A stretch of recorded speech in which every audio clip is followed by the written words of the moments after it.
सबसे पहले तो मैं आज बालट गांव की पवित्र भूमि को नमन करता हूं और इस गांव ने जो शहीद दिए हैं उनको भी नमन करता हूं। गांव के मौजूद भाइयों, बहनों, माताओं, प्यारे बच्चों,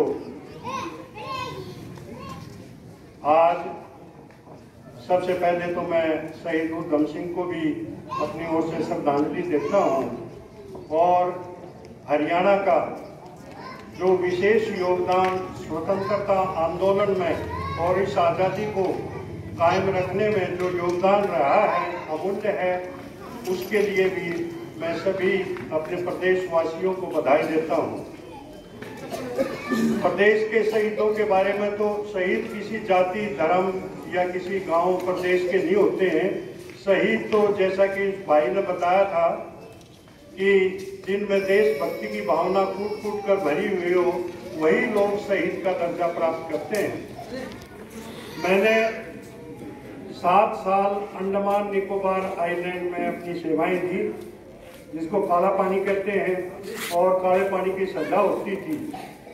ज़्यादातर शहीदों को अंग्रेजों के राज्य में अंडमान की जेल में, सेलुलर जेल है जो, उसमें भेज दिया जाता था। काला पानी इसलिए बोलते थे, एक बार वहाँ छोड़ देने के बाद आप वापस नहीं आ सकते। वो समुद्र के लगभग 550 द्वीपों का एक समूह है, जिसमें 44 द्वीपों में ही आबादी है, बाकी अभी भी जंगल है। मैंने वहाँ अपनी सेवा के दौरान मैं वहाँ शिक्षक भी रहा और फिर आकाशवाणी में एक प्रोड्यूसर के रूप में भी काम किया और मैंने बहुत सारे प्रोग्राम वहाँ की जेल पे, वहाँ के उन परिवारों के बारे में किए जो उस समय जो उन्होंने संघर्ष किया, जो तकलीफें सही और जिसका आनंद अब हम लोग उठा रहे हैं कि हमें आज़ादी मिली। वो एक ऐसा केंद्र शासित प्रदेश है अंडमान निकोबार द्वीप समूह, जहाँ पर कि उससे बढ़िया भाईचारा आपको कहीं नहीं देखने को मिलेगा। माँ हिंदू है, पिता मुस्लिम है, बहू बेटे क्रिश्चियन है। मतलब अजीब तरह का एक अच्छा भाईचारा। वो क्यों हुआ? उसका कारण था कि जो यहाँ से जो स्वतंत्रता सेनानियों को सजा दे करके वहाँ भेजा गया, तो वो एक अच्छे तरीके से भाईचारे को निभा करके उन्होंने बहुत अच्छे तरीके से वहाँ एक अच्छे समाज का निर्माण किया। मेरा कहने का तात्पर्य ये है कि अगर हम अपने स्वार्थ को भूल करके अगर आपस में भाईचारे को बना करके रहेंगे तो निश्चित रूप से ये समाज जो है एक बहुत ही अच्छा, स्वस्थ, सुंदर समाज बनेगा, जिसकी आज के समय में सबसे बड़ी जरूरत है। ऐसे ऐसे उदाहरण, एक व्यक्ति सौदागर सिंह थे, सौदागर था, वो मुस्लिम सौदागर सिंह कहलाता था। उन लोगों को 2 बोटों में भर के अंग्रेजों ने समुद्र में फेंक दिया और उसमें से वहाँ की जो जलवायु है, क्लाइमेट है, वो इतनी गंदी है कि वहाँ पे इतनी ह्यूमिडिटी होती है और बारिश बहुत होती है और कीड़े मकोड़े, जोक, जंगली जो कीटाणु जानवर होते हैं वो जान के लिए खतरा रहते हैं। तो उसमें उनको समुद्र में फेंक दिया। तो कुछ लोग जान बचा करके टापू पे चले गए, नज़दीक जो टापू था, और उसमें उन्होंने बताया, सौदागर ने मेरे को एक इंटरव्यू के दौरान, कि हम लोग जो भी उस आइलैंड में, उस टापू में जो मिला, जो जीव जंतु, फल फ्रूट तो कहाँ है वहाँ पे, वो पूरे ऐसा जबरदस्त जंगल का प्रदेश है। और वहाँ पर के हम लोग आखिर में 2 जन रह गए और वो कह रहा था कि कमजोर आदमी को भी मार के खाया हमने।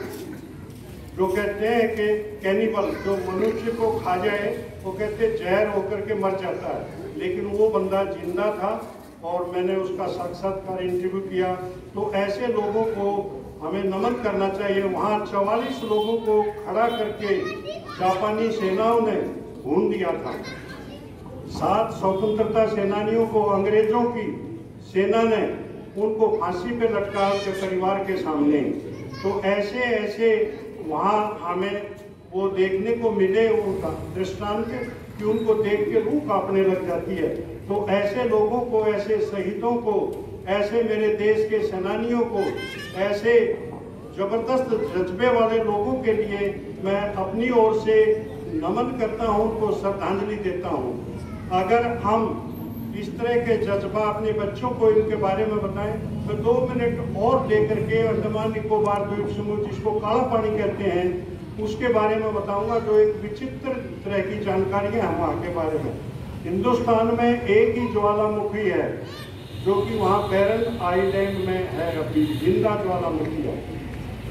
हमारे बच्चों को हमारी पुस्तकों में पढ़ाया जाता है चेरापूंजी में दुनिया की सबसे ज़्यादा बारिश होती है, ये गलत है। इससे ज़्यादा बारिश अंडमान निकोबार के ग्रेट आइलैंड टापू में, ग्रेट निकोबार जो कि इंडोनेशिया से 90 किलोमीटर नॉटिकल माइल पे है, वहाँ सबसे ज़्यादा बारिश होती है।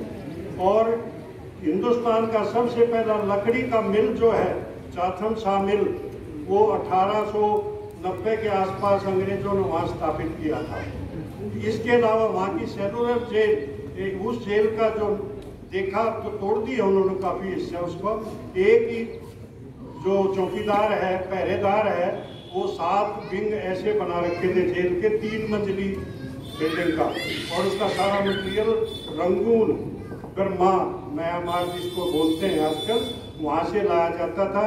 और वो जेल तोड़ के गोविंद वल्लभ पंत हॉस्पिटल बनाया है उन्होंने, और एक में शहीद स्मारक संग्रहालय बनाया है, और एक में डिस्ट्रिक्ट जेल है। तो मेरा कहने का तात्पर्य है कि हमारे बच्चों को पता होना चाहिए कि मैं 26 साल की उम्र में, मेरा गांव गोहाना के पास रबड़ा है, और मैं गांव में पढ़ा, गोहाना में पढ़ा। उसके बाद पढ़ने के बाद मैं ऐसे समय में अंडमान निकोबार, मेरे को जज्बा था कि मैंने दूर से दूर नौकरी करनी है जा करके। मैं वहाँ 17 दिन में पहुंचा अपने स्कूल के अंदर, और चावल खा लेता था तो बुखार हो जाता था, और वो वहाँ पे ऐसी मान्यता थी कि आप मछली नहीं खाओगे तो आपकी सेहत खराब हो जाएगी। तो ये सारे काम सीखे, करे, संघर्ष किया, और संघर्ष करने से ही ये बच्चे भी अपने जीवन में अगर संघर्ष करेंगे, अच्छी शिक्षा लेंगे, शिक्षित बनेंगे।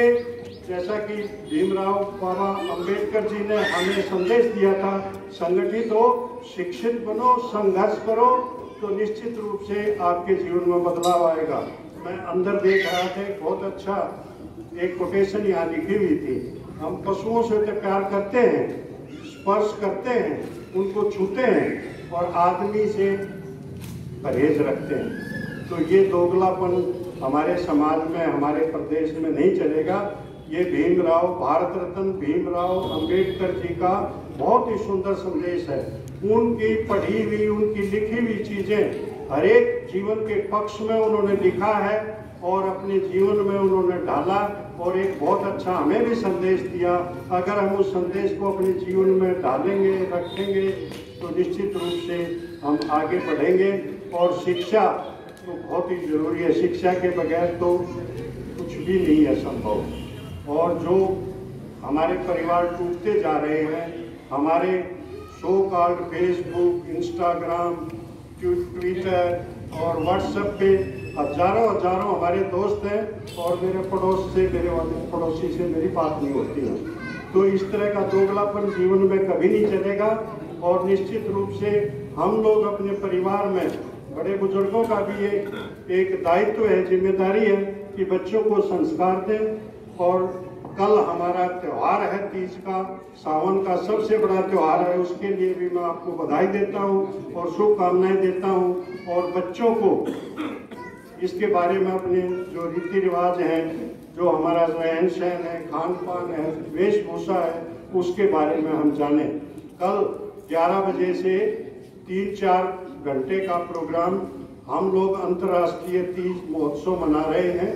उसमें एक नज़दीक से नज़दीक कलावट का बाबा चमन ऋषि धाम है, आश्रम है, वहाँ से उसमें फ्रांस, अमेरिका, लंदन और अपने प्रदेश के बहुत सारे शहरों के, कैथल है, हिसार है, रोहतक है, सोनीपत है, दिल्ली है, ये जहाँ भी हमारे हरियाणवी रहते हैं, वो सब मिलके एक बहुत अच्छा कार्यक्रम करेंगे।